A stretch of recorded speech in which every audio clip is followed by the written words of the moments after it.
யார் கப்பு வச்ச இடத்துல யார் கம்மியான சான்ஸில் அடிக்கிறாங்களோ அவங்க தான் வின்னர். மகாராஜா சரண். 1 2 3 5 5 பாயிண்ட்ஸ். ராணி பிரித்திகா.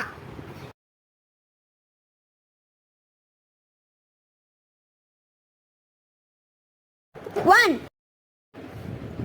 2 3 4 5 6 7 8 9 சான்ஸ். பிரித்திகா 9 டைம்ஸ். வீர சூர்யா. அப்புறம் என்ன நடந்துச்சுன்னு நீங்க பார்க்கணும்னா கீழே இருக்க லிங்கை கிளிக் பண்ணி பாருங்க. கீழே ஒரு லிங்க் மாதிரி இருக்கும், அதை கிளிக் பண்ணி